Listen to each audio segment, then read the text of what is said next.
channel. So here I am today ready to recommend you so many of these beautiful romance recommendations that I have.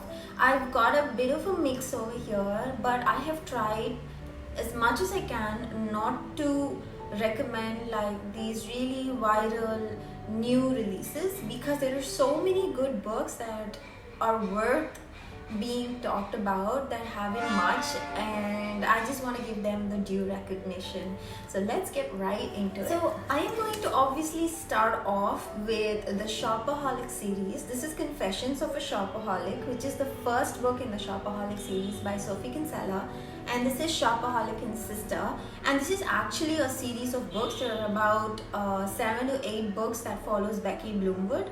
I've got 2 of them here just to show you and talk to you about this series. Now, the reason why I love this series, at least the first few books in this series, is essentially because it's so much fun just reading about Becky struggling with her shopping and her always undue credit cards, and all of the things she buys and all of the things she goes through to control her shopping impulses and things like that.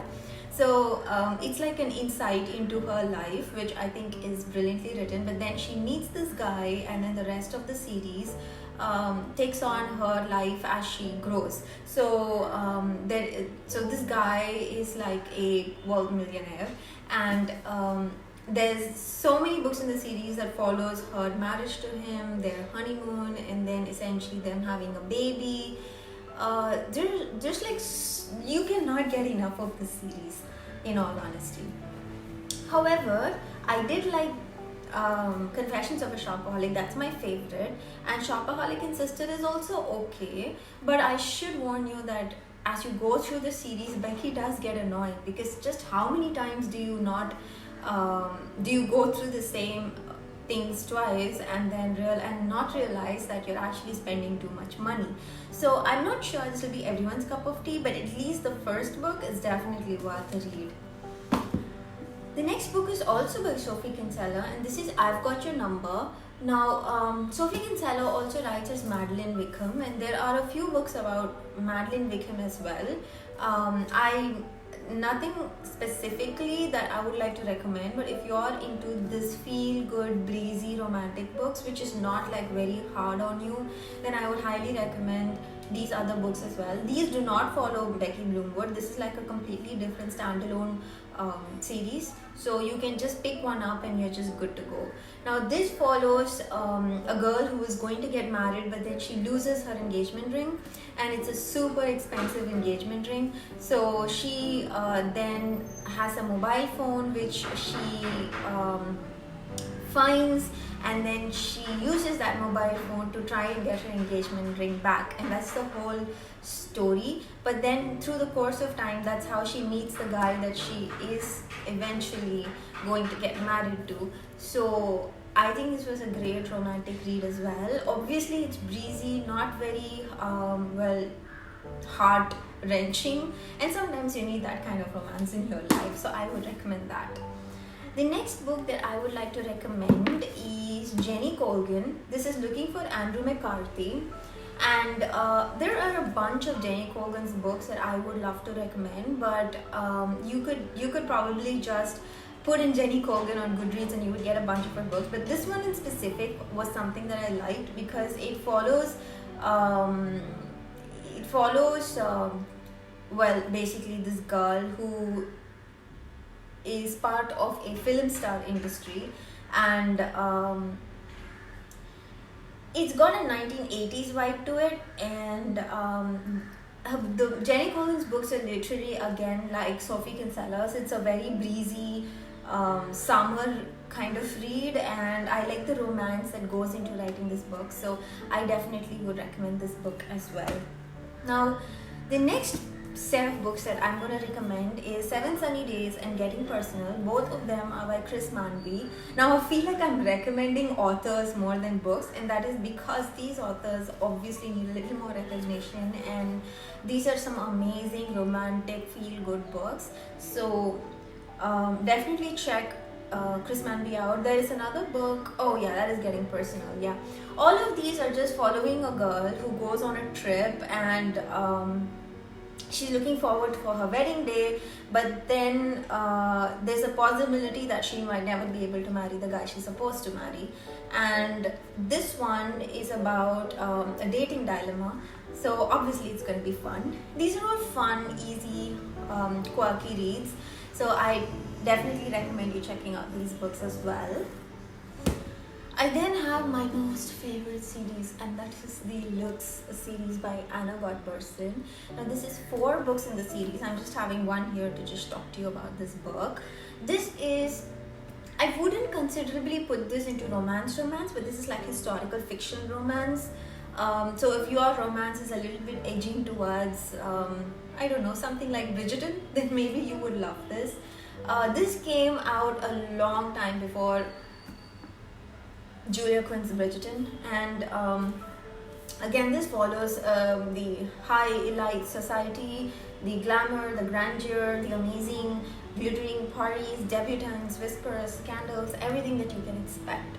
Now why I like this book was because it was so gripping. There is so much happening in the series, and all of the characters are so amazing, and you would fall in love with all of their personalities. And I think the romances that happen with this book is romances that I think are really sweet and elegant. So yeah, definitely check out the series. Maybe I'm thinking that I will talk about the series separately in a whole different video, but if this is something that's gonna give you a little bit of excitement, then I would definitely recommend this. Of course, then there is Marley and Me. Now I know that I'm recommending Marley and Me, and it's not necessarily a romance book, but there's so much of love in this book, especially to little Marley, and of course the romance between the 2 main characters in the book as well. So the love is very sweet and cuddly and heart-wrenching, to be honest. I think I cried desperately in this book. So I would recommend this. It's a great book where the 2 of them come to terms with life and come to terms with the marriage that they are in because of Marley and what impact he has on their lives. I think it's something, sometimes it's important to like read books on romance that are not necessarily just romance, you know, or feel good or breezy. This is a little bit more thought-provoking, a little bit more opening your eyes kind of, and so that's why I think I will highly recommend this book. And obviously the plus point is it has a dog, and why is that never not a plus, right? And then I have got again a different genre book. This is The Prophet by Khalil Gibran, and I'm sure a lot of you would have already heard about Khalil Gibran. The Prophet is his most famous love related poetry book. Now when I say poetry, I hope half of you don't run off, because this is not like poetry as in I don't understand anything or it's too complicated for me, but some of the love poems that are there in this book are so beautiful, and not necessarily in poetic format, although he's a poet, but it is a beautiful story or a saga of love in itself and what love is all about. So I will highly recommend The Prophet as well. Now apart from this, I've got a few other recommendations which I do want to share, which is Nicola Yoon's Everything Everything. Now that's a beautiful story about a romance between teenagers, and why I like that book is because there are a lot of heart-wrenching elements in the story as well. So you should check that out if you're into a little bit of a depressing love story, but not like totally depressing. Of course, if you're going for depressing, then you should check out John Green, because I think The Fault in Our Stars, all of the books that he writes mostly are, well, sad in some way or the other. So I'm obviously going to recommend that.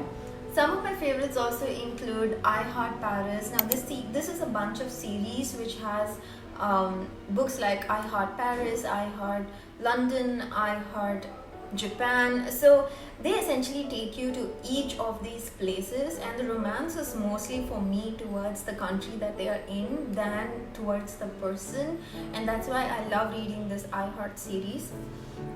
you should definitely check it out if you want to, like, have a romantic feeling towards a whole new city that you may or may not have been to, and this series explores that.